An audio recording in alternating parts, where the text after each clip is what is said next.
തന്ത്രി കണ്ഠരര് രാജീവരെ കൊല്ലം വിജിലൻസ് കോടതിയിൽ ഹാജരാക്കി. SIT കസ്റ്റഡി അപേക്ഷ പരിഗണിക്കും. മുരാരി ബാബുവിന്റെ ജാമ്യാപേക്ഷകളിലും കോടതി ഇന്നിപ്പോൾ വിധി പറയാൻ പോകുകയാണ്.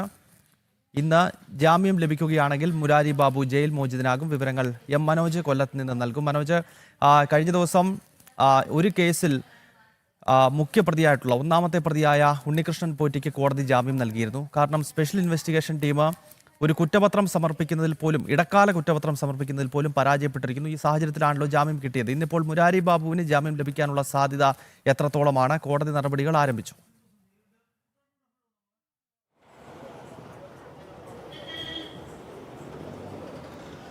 ഗൗതം, മുരാരി ബാബു സമർപ്പിച്ചിട്ടുള്ള 2 ജാമ്യാപേക്ഷകളും കോടതി ഇന്ന് പരിഗണിക്കുകയാണ് ചെയ്യുന്നത്.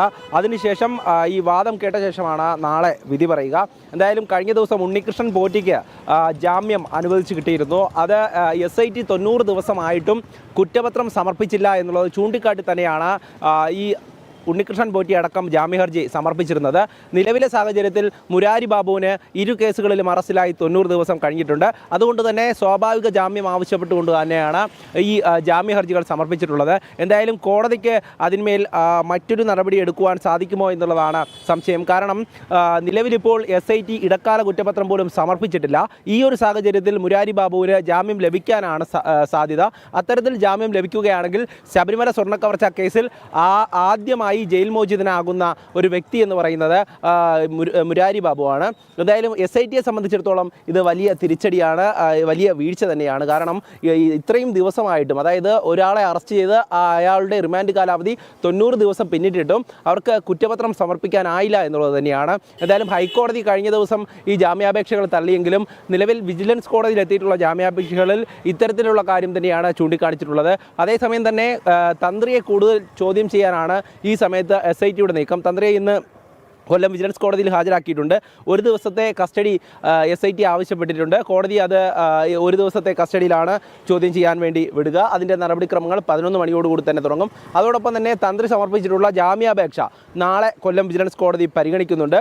ഈ സ്വർണ്ണക്കവർച്ചയിൽ പങ്കില്ലെന്നും ഈ റിമാൻഡ് റിപ്പോർട്ടിലടക്കമുള്ളത് വിചിത്രമായ കാര്യങ്ങളാണെന്നും ഈ തന്ത്രിയുടെ അഭിഭാഷകൻ ഉൾപ്പെടെ നേരത്തെ വ്യക്തമാക്കിയിരുന്നു. എന്തായാലും മറ്റ് നടപടികളിലേക്ക് SIT കടക്കുന്നില്ല. അതോടൊപ്പം തന്നെ നിലവിൽ അറസ്റ്റിലായിട്ടുള്ള പ്രതികളുടെ കൃത്യമായിട്ടുള്ള നടപടികളിലേക്കും SIT കടന്നില്ല എന്നുള്ളത് അതിൻ്റെ പ്രധാനപ്പെട്ട കാര്യമെന്ന് പറയുന്നത് കുറ്റപത്രം തന്നെയാണ്. ഇടക്കാല കുറ്റപത്രം സമർപ്പിക്കുക എന്നുള്ളത്, ഒരു പ്രതിയെ അറസ്റ്റ് ചെയ്ത് കഴിഞ്ഞാൽ അയാളുടെ റിമാൻഡ് കാലാവധി കഴിയുന്നതിന് മുമ്പ് തന്നെ കുറ്റപത്രം സമർപ്പിക്കേണ്ടതുണ്ട്. എങ്കിൽ മാത്രമേ പ്രോസിക്യൂഷന് പോലും ആ ജാമ്യം അനുവദിക്കരുത് എന്ന് വാദിക്കാൻ സാധിക്കുകയുള്ളൂ. പക്ഷേ നിലവിലെ സാഹചര്യത്തിൽ പ്രതികൾക്ക് ജാമ്യം ലഭിക്കുവാനുള്ള തരത്തിലാണ് SITയുടെ നീക്കം. അതായത് മുഖ്യപ്രതിയായിട്ടുള്ള ഉണ്ണികൃഷ്ണൻ പോറ്റിക്ക് ദ്വാരപാലക ശില്പക്കേസിൽ ജാമ്യം ലഭിക്കുന്നു. കട്ടിളപ്പാളി കേസിൽ ഇനി വരുന്ന ദിവസങ്ങളിൽ 90 ദിവസം പൂർത്തിയാക്കുമ്പോൾ അതിലും ജാമ്യം ലഭിക്കും. നിലവിലെ സാഹചര്യത്തിൽ ഉപാധികളോടുകൂടി ഉണ്ണികൃഷ്ണൻ പോറ്റിക്ക് ജാമ്യം നൽകിയിരിക്കുകയാണ് കോടതി. അതുപോലെ തന്നെ അടുത്തതായി മുരാരി ബാബുവിൻ്റെ ജാമ്യാപേക്ഷകളും കോടതി പരിഗണിക്കുമ്പോൾ അത്തരത്തിലൊരു നീക്കത്തിലേക്ക് തന്നെ കാര്യങ്ങൾ പോകും. SITയെ സംബന്ധിച്ചിടത്തോളം ഇനി അധികം ദിവസമില്ല എന്നുള്ളതാണ്. കാരണം ഇനി മറ്റു പ്രതികൾക്ക് കൂടെ 90 ദിവസം കഴിയുമ്പോൾ അവർക്കും ജാമ്യം കൊടുക്കേണ്ടി വരും. സ്വാഭാവികമായിട്ടുള്ള ഒരു നടപടിയാണ്. അതിനെ എതിർത്ത് നിൽക്കണമെങ്കിൽ SITയെ സംബന്ധിച്ചിടത്തോളം എത്രയും വേഗം ഇടക്കാല കുറ്റപത്രമെങ്കിലും സമർപ്പിക്കുക എന്നുള്ളതാണ്. ഈ ഇടക്കാല കുറ്റപത്രം സമർപ്പിക്കാത്തത് എന്തുകൊണ്ടാണ് എന്നുള്ള ചോദ്യം ഉയരുമ്പോൾ മുഴുവൻ പഴുതുകളും അടച്ചു മാത്രമേ കുറ്റപത്രം സമർപ്പിക്കൂ എന്നുള്ളതാണ് ഈ SITയുടെ ഭാഗത്തു നിന്ന് വരുന്ന ഒരു വിവരം.